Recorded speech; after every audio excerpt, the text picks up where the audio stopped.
Welcome to my channel లీలాగన్ని. ఈరోజు నేను స్ట్రీట్ స్టైల్ పావ్ బాజీ ఎలా చేయాలో చూపించబోతున్నానండి. చాలా టేస్టీగా ఉంటుంది. మనకి స్ట్రీట్ స్టైల్ ఎలా ఉంటుందో దొరుకుతుందో ఆ టేస్ట్ ఏమాత్రం తీసిపోకుండా అదే స్ట్రీట్ స్టైల్ పావ్ బాజీ లాగానే ఉంటుందండి. సో మన ఇంట్లో మనం టేస్టీగా హెల్తీగా చేసుకోవచ్చు. దీనికోసం ఫస్ట్ మనం కుక్కర్ పెట్టుకొని దాంట్లోకి ఒక 2 టేబుల్ స్పూన్లంతా బటర్ వేసుకొని, బటర్ వేడయ్యాక దాంట్లోకి కొన్ని ఉల్లిపాయలు పచ్చిమిరపకాయలు వేసుకోవాలి. ఇలా ఉల్లిపాయలు పచ్చిమిరపకాయలు కొంచెం బాగా వేగాక దీంట్లోకి ఒక టేబుల్ స్పూన్ అంతా అల్లం వెల్లుల్లి పేస్ట్ వేసుకోవాలి. అల్లం వెల్లుల్లి పేస్ట్ కూడా కొంచెం బాగా వేగాక దీంట్లోకి ఒక కప్ అంతా మనం కట్ చేసుకున్న టమోటోస్ వేసుకొని ఇవి కొంచెం బాగా మెత్తగా అయ్యే వరకు మనం ఇలా ఫ్రై చేసుకుంటూ ఉండాలి. ఇంత లోపల మనం ఒక టేబుల్ స్పూన్ అంత పసుపు అలాగే కొంచెం కారం అనేది వేసుకొని మీరు ఒక 2-3 టేబుల్ స్పూన్లు మీరు స్పైస్కి తగ్గట్టుగా మీరు వేసుకొని దీన్ని కూడా కొంచెం బాగా ఫ్రై చేసుకోవాలి. ఇలా నూనెలో ఫ్రై చేసుకోవటం వల్ల టేస్ట్ అనేది బాగా ఎన్హాన్స్ అవుతుంది. ఇప్పుడు పావ్ బాజీ మసాలా ఉంది కదా, ఇది 2 టేబుల్ స్పూన్లంతా వేసుకొని దీన్ని కూడా బాగా వేగనివ్వాలి. మాడకూడదండి. సో సిమ్లో పెట్టేసుకొని ఇలా వేయించుకోవాలి. ఇప్పుడు మనము దీంట్లో మిగతా ఇంగ్రీడియంట్స్ అన్నీ వేసుకున్నాం. ఫస్ట్ గోబీ వేసుకుంటున్నాను. గోబీ బాగా ఉడకనీళ్ళలో పెట్టి దాన్ని తీసేసుకొని వడేసుకొని దాంట్లో ఇప్పుడు బీట్రూట్ అనేది కలర్ అనేది వస్తుంది, అలాగే హెల్త్ కూడా చాలా మంచిది కాబట్టి ఇవన్నీ కొంచెం క్వాంటిటీతో తీసుకోవాలి. దాని double quantity, 1 glass gobi 1 glass beetroot తీసుకుంటే 2 గ్లాసెస్ అంతా మనం పొటాటో తీసుకోవాలి. కొంచెం క్యాప్సికమ్, అలాగే దీంట్లోకి మనం ఇంకా క్యారెట్ అనేది కూడా ఒక చిన్న గ్లాసే వేసుకున్నానండి.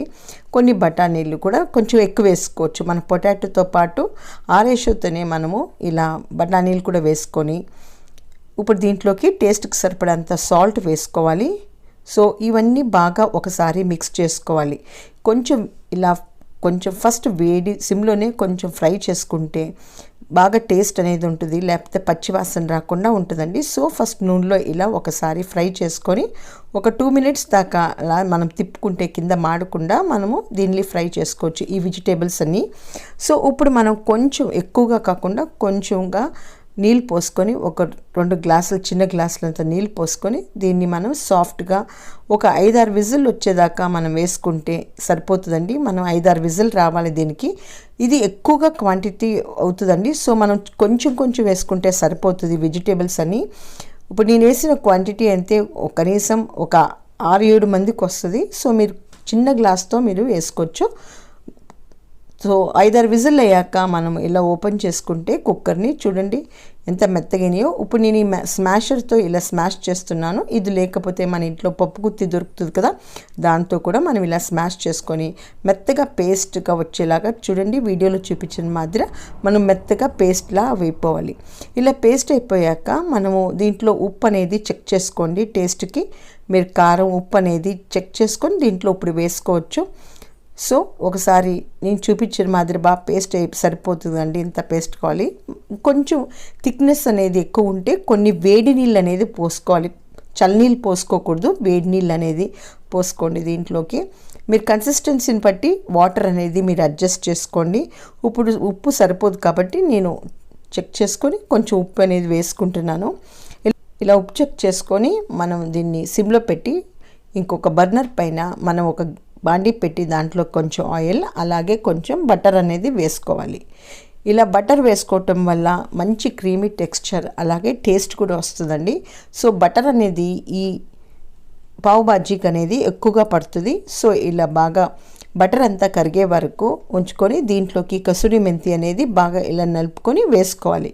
ఒక టేబుల్ స్పూన్ దాకా వేసుకోండి. అది కొంచెం బాగా వేగాక ఇంత లోపల మనం పావ్ బాజీ మసాలా తీసుకొని ఒక 2 టేబుల్ స్పూన్ల దాకా మనం దీంట్లోకి వేసుకొని ఇది మరి మాడకూడదండి. సిమ్లోనే పెట్టి కొంచెం ఆ ఫ్లేవర్ ఎన్హాన్స్ అయ్యే వరకు మనం ఇలా నూనెలో తిప్పుకొని బటర్లోకి కొంచెం కొత్తిమీర వేసుకొని ఇది మనం పావ్ బాజీలోకి ఈ గ్రేవీలోకి దీంట్లోకి వేసేసుకోవాలి.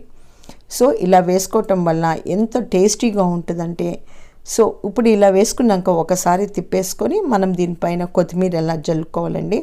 ఇలా జల్లుకున్నాక దీన్ని సిమ్లో పెట్టి కొంచెంసేపు అలా ఉడకనిచ్చేసి దీన్ని పక్కన పెట్టుకోవాలి. ఎంతో టేస్టీ అనేది ఉంటుందండి. మీకు కావాలంటే ఇంకా కొంచెం కారం మసాలా అనేది కూడా నేను ఇంకా కొంచెం పావ్ బాజీ మసాలా వేశాను. సో మీరు కావాలంటే వేసుకోండి, లేకపోతే లేదు. నాకు కొంచెం మసాలా అనేది కొంచెం ఎక్కువ కావాలి కాబట్టి పావ్ బాజీ మసాలా కొంచెం వేసి తర్వాత దీంట్లోకి ఒక 2 లెమన్ పీసెస్ అంటే ఒక లెమన్ వేసి దీన్ని పక్కన పెట్టుకోవాలి. ఇది మనకి ఇప్పుడు దోశ పానం తీసుకొని మీది ఏదైనా పాన్ తీసుకొచ్చండి నాన్ స్టిక్, దానికి బటర్ వేసి ఇలా బటర్ అంతా కొంచెం మెల్ట్ అయ్యాక దీంట్లోకి మనం